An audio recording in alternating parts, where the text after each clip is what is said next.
क्या आपकी भी फैलोपियन ट्यूब बंद आई है? आपको अभी सर्जरी के लिए बोल दिया है, या फिर आपने ट्यूब बंद आने के बाद सर्जरी भी करा दी है और उसमें भी ट्यूब नहीं खुल पाई है और अभी आईवीएफ के लिए बोल दिया है। तो क्या ट्यूब बंद हो तो आईवीएफ के अलावा और कोई ऑप्शन नहीं है? बिल्कुल नहीं।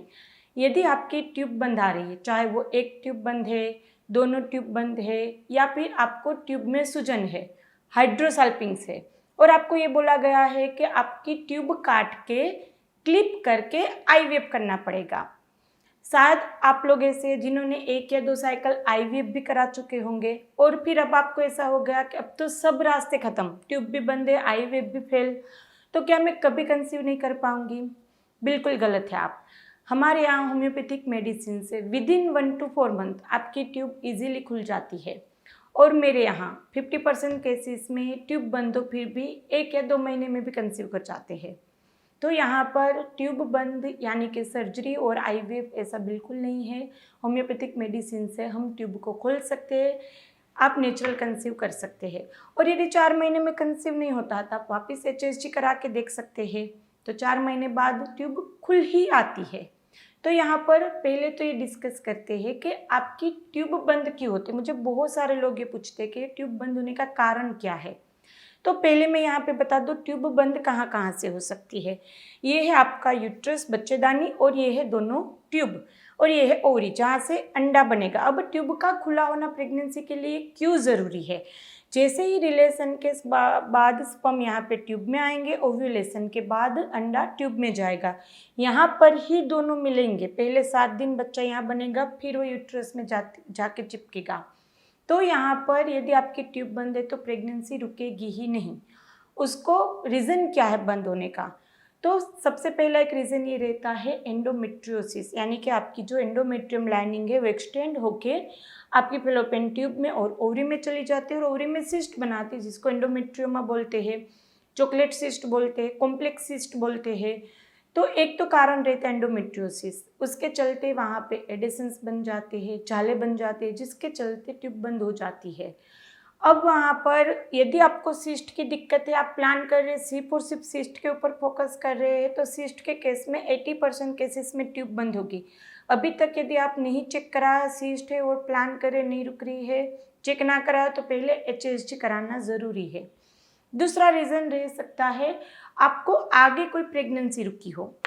अब वहाँ पर आगे प्रेगनेंसी रुकी है, डीएनसी कराई है, उसके बाद ट्यूब बंद हो सकती है। आगे प्रेगनेंसी रुकी थी, आपने 10, 15, 20 दिन तक वेट किया था, फिर जाके पीरियड आता, बच्चे का ग्रोथ नहीं हो रहा था, वो तो अंदर जो जमा रह जाता है, बच्चा अंदर वहाँ पे इन्फेक्शन क्रिएट कर देता है, उसके चलते यहाँ पर एडिशंस डेवलप हो जाते हैं, ट्यूब बंद हो जाती है।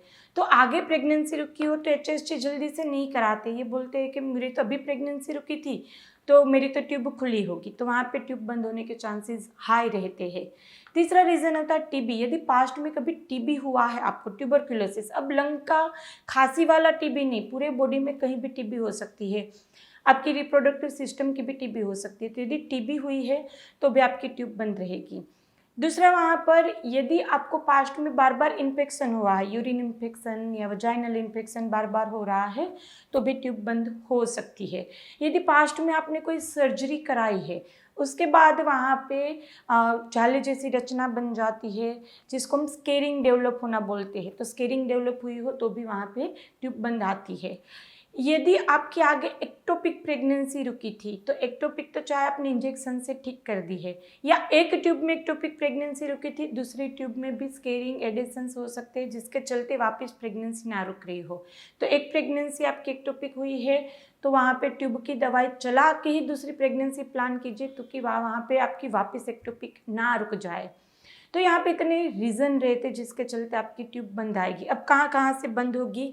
3 जगह से बंद हो सकती है। एक यहाँ से, जहाँ से ट्यूब शुरू होती है, उसको बोलते हैं कॉर्निया, कॉर्नियल ब्लॉकेज लिखा हुआ आएगा, या ऐसा आएगा कि ट्यूब दिख ही नहीं रही है, सिर्फ और सिर्फ एचएसजी में इतना पोर्शन दिखेगा आपका, ये वाला पोर्शन दिखेगा ही नहीं, जिसको हम कॉर्नियल ब्लॉक बोलते हैं।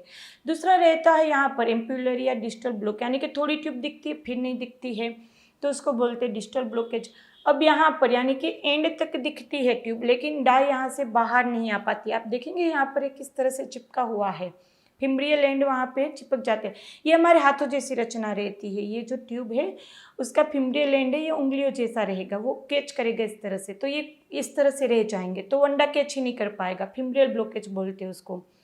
और कभी कभी क्या होगा, ये हमारी जो ट्यूब है, अभी हमने बताया हाथ की जैसे, यानी कि इसकी फ्री मूवमेंट है ना, लेकिन ये फ्री नहीं रहेगी, कभी कभी खुली आती है, लेकिन फिर भी वहाँ पे एडेसेंस के चलते, मैंने जैसे बताया पीआईडी हुई हो या एंडोमेट्रोसिस हो, तो पेल्विक एडेसेंस के चलते आपकी ट्यूब होती है वो यहाँ पर फिक्स हो जाती है, ये सब एक दूसरे के साथ फिक्स हो जाएगा, तो इसकी मूवमेंट नहीं हो पाएगी, तो अंडा कैच नहीं कर पाएगी।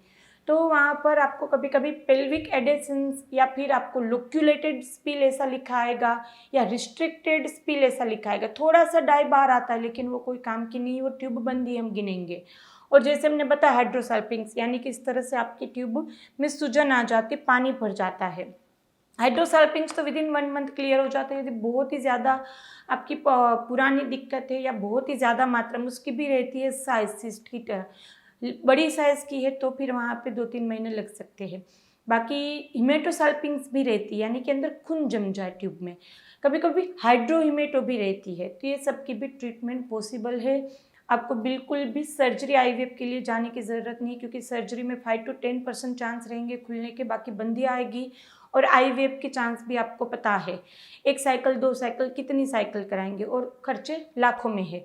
तो यहाँ पर होम्योपैथिक मेडिसिन हमने बताया बहुत ही ज़्यादा इफेक्टिव है। विदिन 1 to 4 मंथ आप वहाँ पे कंसीव भी कर सकते थे। 4 महीने में कंसीव ना हुआ तो ही हम वापस HSG कराते हैं। यदि अपॉइंटमेंट बुक कराना चाहो तो यहाँ पे डिस्क्रिप्शन बॉक्स में भी नंबर यहाँ स्क्रीन पे भी रख देंगे, हमारी टीम से आप वहाँ पे अपॉइंटमेंट के लिए डिटेल मांग सकते हैं। तो टेलीफोनिक अपॉइंटमेंट भी बुक करा सकते थे। हॉस्पिटल विजिट ना करना चाहे तो पूरे इंडिया में कहीं हो, फॉरेन में हो, आप टेलीफोनिक अपॉइंटमेंट बुक करवा सकते हैं। यदि हॉस्पिटल विजिट करना चाहते हैं तो हम आनंद सिटी में हैं, गुजरात में है, आप आनंद भी आ सकते हैं। अब बात करते हैं इसके सिम्टम क्या आएंगे। बहुत ज़्यादा लोग पूछते हैं सिम्टम क्या रहेंगे। सिम्टम एक ही, प्रेगनेंसी नहीं रुकना। यदि एंडोमेट्रियोसिस है, पीआईडी है, तो आपको दर्द वगैरह हो सकता है। बाकी स्केरिंग के चलते दूसरी 80% केसेस में कोई आपको सिम्टम नहीं आएगा। मेन सिम्टम सब कुछ कर लो फिर भी प्रेगनेंसी नहीं रुकना। तो अभी भी इसमें आपको कुछ भी डाउट हो या आपको कुछ भी पूछना हो तो आप हमें कमेंट बॉक्स में भी पूछ सकते हैं। इंस्टाग्राम पे फॉलो कर सकते हैं, वहाँ पे Q&A सेशंस होते रहते हैं। और फिर से बता रहे, ट्यूब बंद यानी कि होप खो चुकी है, आईवीएफ भी करा लो, या आईवीएफ भी अभी फेल हुआ तो और कोई होप नहीं है, सब बिल्कुल नहीं है, आराम से खुल सकते हैं। आप हमारे फीडबैक्स देख सकते हैं। तो चलिए फ्रेंड, फिर जल्दी से मिलेंगे। वीडियोस को लाइक कीजिएगा, शेयर कीजिएगा ज़्यादा से ज़्यादा लोगों को, और अभी तक सब्सक्राइब नहीं किया है तो कर लीजिए, आपके लिए बिल्कुल ही फ्री है। चलिए फिर जल्दी से मिलते, तब तक के लिए stay healthy, stay fit, bye.